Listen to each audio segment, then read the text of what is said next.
never had a pretty girl from Joburg to me now, and that's what they prefer. I don't touch no wheel cause I got a chauffeur. First class, how I get around the world. Just minutes, maybe hit the drama. Unless you come in with that commas. Or DJ telling the sound up, cause we about to pour the rounds up. From Jersey to Ibiza, they say it doesn't get sweeter. Feel my body banging like speaker. What's good, besties? It is your girl Chantal here, and today I am going to be showing you how I make wigs using my lazy girl method. So I'm starting off with three 10-inch bundles and a 10-inch 13x4 closure. I got the hair from Dragon City in shop U2. So first things first, you want to make sure that you align your closure properly and make sure that it's in the middle so that when you put it on your head, everything is properly aligned. I am using T-pins to make sure that I am securing the wig on the mannequin head. Every equipment that I'm using here today is from Dragon City. I just don't remember the specific shops for certain things like the canvas head and the T-pins and whatever. But trust me, just go to Dragon City or even search on Takealot and Amazon and you will be able to find these things. So next things next, I'm braiding my closure to make sure that the hair is out of the way. This is the only part that I am going to be sewing down because I feel like you get the best install when you sew down your closure instead of gluing it down, and it's also less messy, it's not too chaotic, so it just works for me. I am using the biggest needle that I could find for this. You can also use a C-shaped needle, I just don't have that. And I'm using some regular thread. I'm not using wool or anything like that because I want this to be as flat as possible. But to make sure that everything is secure on the wig and it will not move, I did double my thread. You don't really need to do that, but I just did it for that extra security. I braid from the middle and I work my way to the other side, and then I secure the thread on that side, and then I work from the middle again and work towards the opposite side.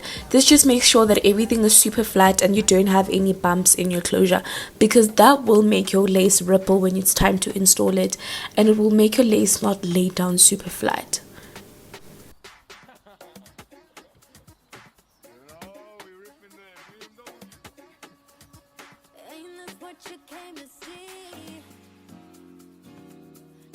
I do like to try my wig on after sewing down the closure just to make sure that it looks good and I don't have to redo anything, and so far so good. I did realize that this was a bit too big because I did sew the closure a little further away from where the wig cap starts, but that's what you always want to do. You'd rather have to fix a big wig than have to work around a small wig. Trust me, the bigger it is, the better. I put a measuring tape down the middle of the wig cap and I am making markings that are 2 centimeters apart. Now I did have 3 bundles and I did want this wig to be super full. However, I felt like the 2 centimeters apart were a little too far out because I did have to go back in and fill in some of the gaps because I had so much hair left over at the end. But yeah, this is how everything is looking. I am using a mesh dome cap. I just prefer that because it has adjustable straps, and I am using concealer because chalk is just a little too thin for this. So we're going to go in with our first bundle. If you have different lengths, then you would use the longer length at the back, and the first thing you're going to do is measure the size of the bundle that you're supposed to cut off, and then I'm going to go in with hair bonding glue. Now I always get questions on where to find bonding glue, and you can literally find it at any shop that sells hair, whether it's weaves, caniculum hair for braiding, or whatever it is. You can always find it at the shops that sell wigs. So you're gonna place your glue on the wig cap and then wait for it to dry just a little bit, not all the way through, and then you're going to take your little bundle or your little weft and place it on the glue and then press it down with your comb. Now this was still my trial and error method. I was trying to figure out my groove and whatnot, so the method is not really 100% perfected in the beginning. I did go in with my Tony & Guy hair dryer to make sure that the glue really dries and it really sticks in there. Like I said in the beginning, I had not really perfected my method, but as I went along I found out what works for me and I just went with it. So first things first, what you're going to do, you're going to have to measure the bundles first and see what size you need in order for you to like place it down properly, and then you're going to cut it off. Now I know the girlies are like, don't cut it off, flip it over, otherwise it's gonna shed. I trust the quality of hair that I have, it does not shed. So I just cut it off and I held it down with my T-pins to make sure that everything does not move. And then you're going to remove the bundle and add glue on the line that we have marked off earlier, and you're going to use a little blow dryer or just some air, or wait for like a couple of seconds for the glue to get tacky, and then you're going to place the weft on the glue. Now you need to let the glue get tacky a little bit, because that's how bonding glue works. It doesn't really stick onto things when it's still a bit wet, so you need to kind of like activate the tackiness by blow drying it on the lowest setting or even the highest heat. And then I'm going to be taking my comb, I'm pressing down the hair onto the glue while blow drying it on medium high heat. This makes sure that the hair is fully stuck on the wig and that it will not move. Even when you brush your hair really hard, your tracks will not budge. I guess you could say this is a quick weave method just on a wig. I have been doing this method for years. I just do not like sewing. I feel like it takes too much of my time, and the glue method literally is so easy and quick. Like if you become a pro at this, you could literally make a wig in less than an hour. So yeah, it's a lazy girl method, but it's efficient, and also your wigs lay down super flat in comparison to when you're still trying to figure out how to sew down a wig and if you're still a beginner and everything. So yeah, I just personally prefer this method over the sewing method.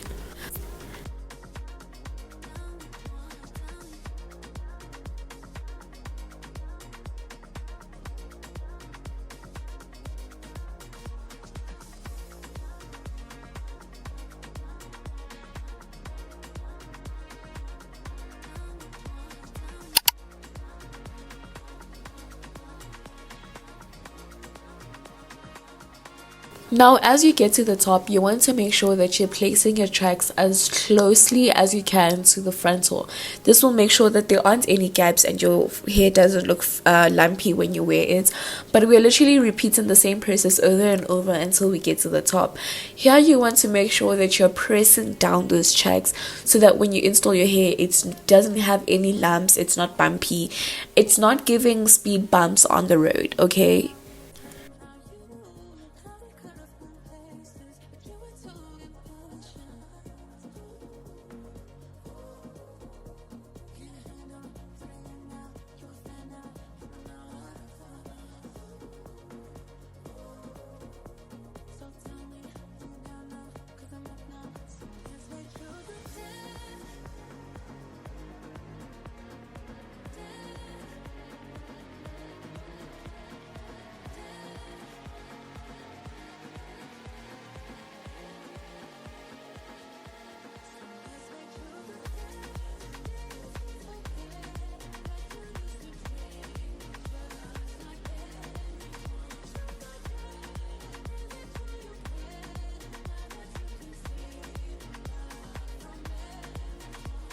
Now, you don't have to do the next step that I'm about to show you, but I do it to make sure that I do not have any gaps in my hair.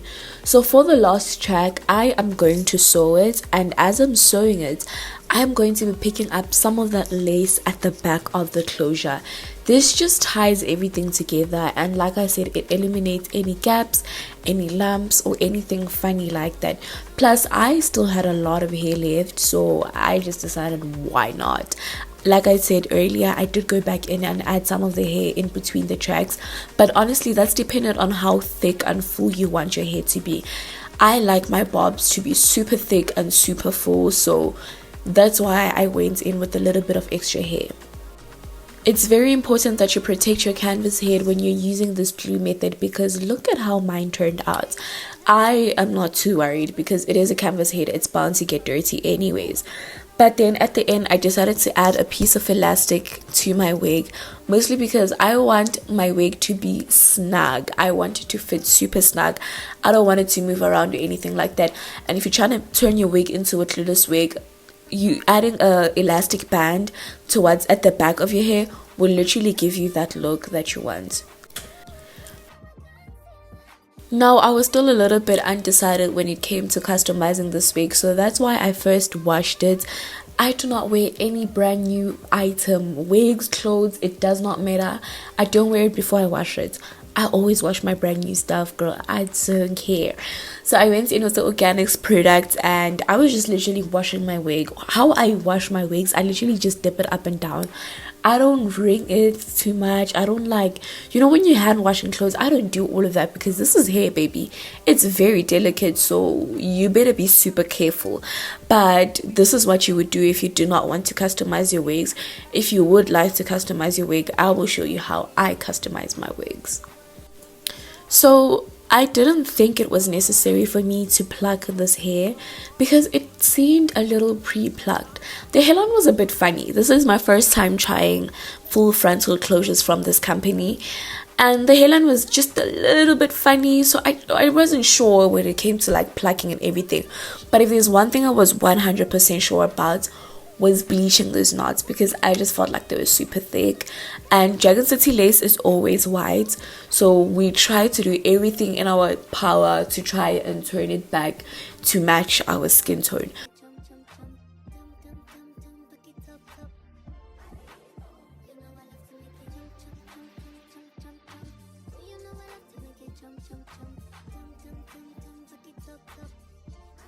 First things first, I'm going to be going in with the glamour spray, and I'm just spraying this on top of the hair to make sure that we tame it away and we don't have any flyaways that get caught on, oh my god, I can't talk, that get caught on the bleach and that don't get bleached by accident.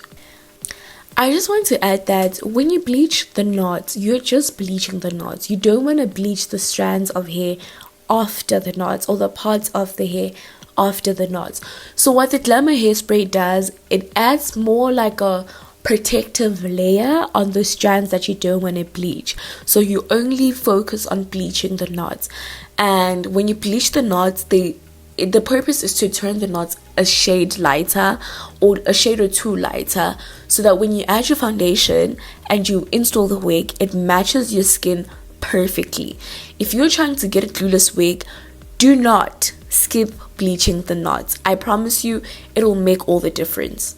So I'm going in with some regular bleach powder. You can literally get this anywhere, from Clicks, your beauty supply store, girl, anywhere, okay? And I'm going in with 2 heapfuls of the bleach powder, and then I'm using 25% developer, if I'm not mistaken, and I'm using 3 spoons of that. Now, I customize hair for a living. I do hair for a living, so I kind of already know the measurements that I'm supposed to use for a frontal. So yeah, it might be a trial and error for you, but try to follow my measurements first. And this is how thick your paste should be. It should be more of like a toothpaste consistency, and not too runny yet not too thick. If it's too runny, it'll seep through and bleach the other parts of your hair. So you're going to turn your wig inside out, and you're going to use a brush. You can even use a toothbrush. You could apply it with your fingers, but just make sure that you wear gloves, okay? Because bleach is very damaging towards your skin. But I am going to start from the back and work my way forward. So the knots in the front are a lot smaller, and because of that, they're going to bleach faster. Now, we don't want that to happen. We don't want to have an over bleached wig. However, the knots in the back are a lot thicker, and they take a longer time to bleach.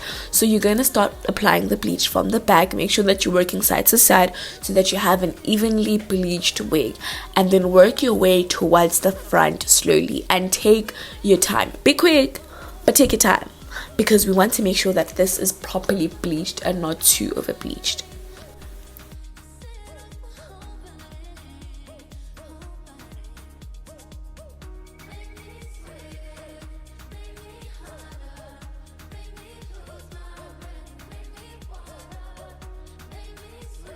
Now, I like to leave my bleach on for 25 minutes because I am using a very low developer. However, wigs are different. And if you plan on doing this on clients' wigs and whatever, I would suggest checking on the wig from time to time. Even if you're a beginner, check on your wig at the 5-minute mark, at the 10-minute mark, because some wigs generally just bleach way quicker than other wigs. Okay, it depends on the quality of hair and everything else.